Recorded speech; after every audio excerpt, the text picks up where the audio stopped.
Alors bonjour à tous, aujourd'hui on est le 10 juin 2023. Alors je vais vous montrer quelques petits bouts des travaux dans mon élevage de vers de farine. Bon visionnement!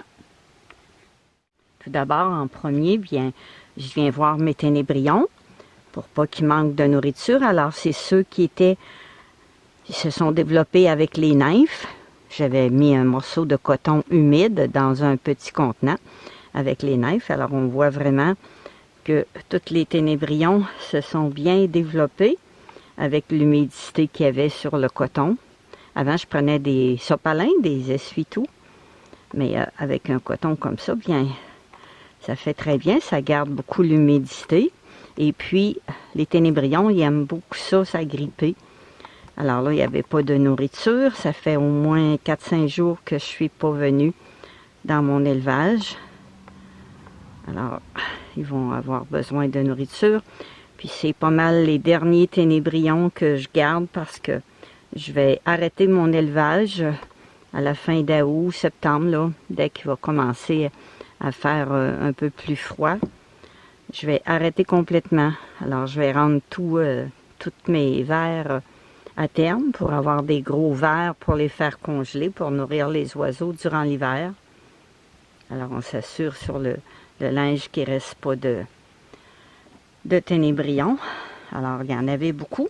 Je vais les rajouter dans mon plus jeune bac de ténébrions. C'est la dernière fois que je suis venue, c'est le 6 juin. Là, on est le 10, alors ça fait 4 jours. Donc, je vais les rajouter avec leurs amis. Je les compte pas, mais il y en a beaucoup. Je vais leur donner des nouveaux légumes. Il y en a plus aussi parce que il en reste encore un petit peu ici. Alors, je prends une cuillère parce qu'ils sont très fragiles. Il ne faut pas les blesser. Alors, il y en a pas mal dans ça aussi. Ils sont tout petits. Alors, ça veut dire qu'ils sont nés depuis le 6, puis on est le 10. Ça fait juste 4 jours. Alors, les ténébrions, les nymphes qui restent, bien, je vais les garder. Mais après, je ramasse plus de nymphes du tout. S'il y a des nymphes, je vais les donner aux oiseaux. Ils aiment bien ça, manger des nymphes. Et puis, ils aiment les vers et puis les nymphes. Ils aiment moins les ténébrions. Il y a juste les jets bleus qui mangent les ténébrions. Alors maintenant, j'enlève tous les vieux légumes que j'avais mis, le 6, des morceaux de carottes. Et puis, je vais leur mettre des morceaux de pommes aujourd'hui, un peu de laitue romaine, et puis des carottes. Alors, ça va être mes derniers ténébrions qui vont s'accoupler, parce qu'après, je n'en garderai pas d'autres.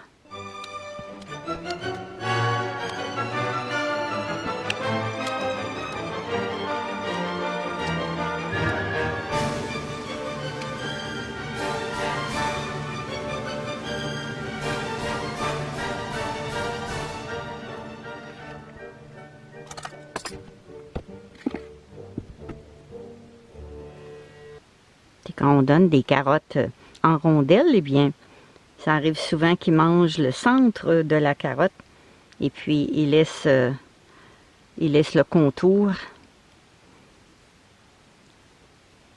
Ceux-là, ils sont tous sur un morceau de pomme de terre.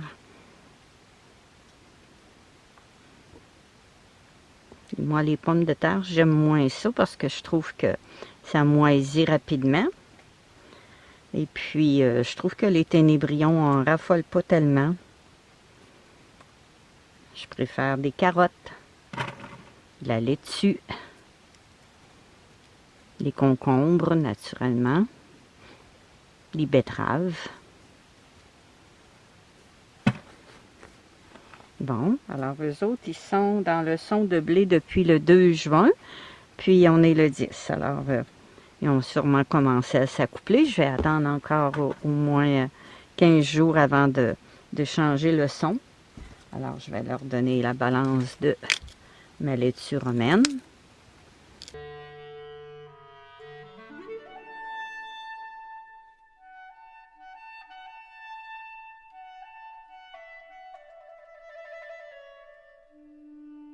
Ici, j'ai un autre bac. Le son a été mis le 2 juin. Alors, on est le 10. On peut continuer à les alimenter sans se préoccuper du son encore. Ils sont beaucoup dans celui-là. Ah, je viens de voir un verre. Où est-il? J'ai vu un verre. Je l'ai perdu. Alors, je vais leur donner des nouveaux légumes aussi. Alors, eux autres, ils vont être gâtés. Je vais leur donner des baguettes de carottes. Au lieu de les tailler en rondelles, je les ai taillées en baguettes, en bâtonnets.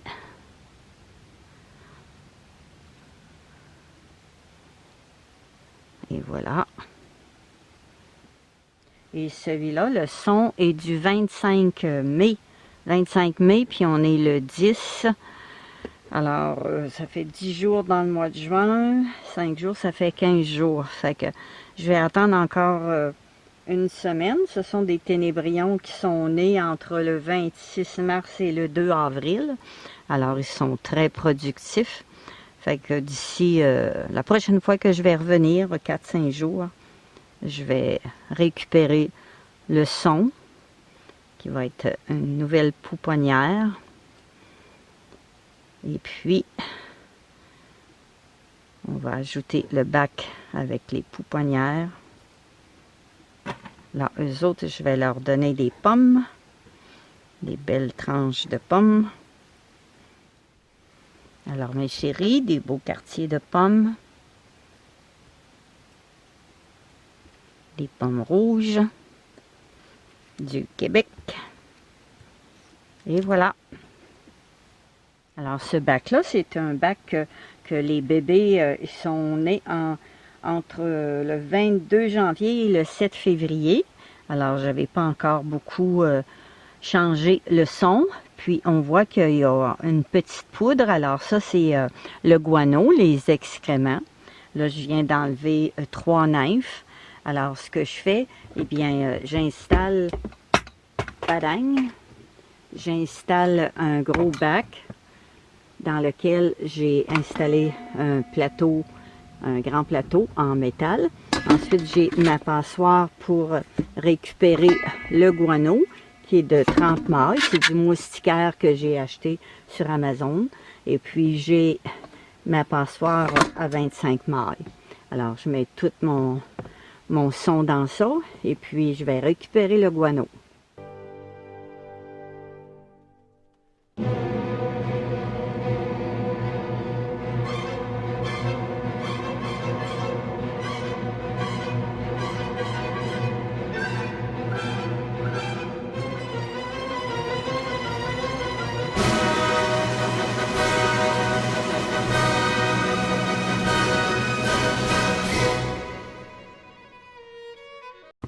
Alors, ce qui reste dans la passoire, eh bien, c'est du son de blé qui est encore bon, parce qu'il y a juste le guano qui passe en dessous. Alors, ça m'a tout donné ça ici. Tout du beau guano, du phrasme, comme il y en a qui appellent. C'est comme une poudre fine, c'est comme du sable. Alors ça, c'est le meilleur engrais pour les plantes d'intérieur et pour les jardins. Alors, ça m'a donné environ 200 grammes d'engrais. Alors, pour aujourd'hui, le 10, eh bien, j'ai terminé. Ici, ça, c'est tous mes bacs de plus jeunes bébés. Alors, il y a un petit peu de mue que j'ai enlevé, mais ça ne vaut pas la peine de donner de la nourriture tout de suite. Sauf ce bac-là, j'ai mis un petit peu de pommes. Et puis, mes autres bacs, eh bien, c'est mes bacs de bébés plus vieux. Alors, j'ai tout enlevé les mues. Et puis, j'ai ajouté des légumes. Alors, on voit comme ici que vraiment, ils aiment beaucoup les pommes. Ils sont tous pris après. Alors, j'en ai rajouté encore un petit peu. Toutes des verres qu'on ne voyait pas à l'œil nu. Ici aussi, j'ai rajouté des nouveaux morceaux de pommes. Et puis, tous les petits vers, quand ils sentent l'humidité, eh bien, ils adorent ça. Hein? On les voit là, tous en train de s'alimenter. Alors, c'est merveilleux. Ici aussi, ils se sont installés après les pommes. Alors, j'ai rajouté d'autres morceaux de pommes. Et puis, j'ai 4 bacs de ténébrion. J'en avais 10 à un moment donné. Alors que je diminue, eh bien, j'ai seulement 4 bacs. Alors, ici, j'ai mis des pommes. Ici, j'ai mis des bâtons de carottes. On voit là, vraiment qu'ils sont heureux. Hein? Ils sont très, très, très heureux. Ici, j'ai mis des morceaux de pommes aussi. De la laitue. Alors, ils sont heureux. Et puis ça, c'est mon plus jeune bac de ténébrion. Alors, j'ai seulement 4 bacs de ténébrion. Et puis là, je vais arrêter pour aujourd'hui. Je vais tout replacer. Je vais rajouter les carottes qui restent à mes gourmands de ténébrion. Ils vont être encore plus heureux. Ici, il y avait juste des pommes. Je vais leur donner un petit peu de carottes. Les autres, ils avaient bien aimé les carottes. Et puis ici, je vais leur rajouter des carottes aussi. Toute une gang, hein? Et voilà. Là, je vais revenir dans quelques jours. Alors, je vous remercie beaucoup de visiter ma chaîne.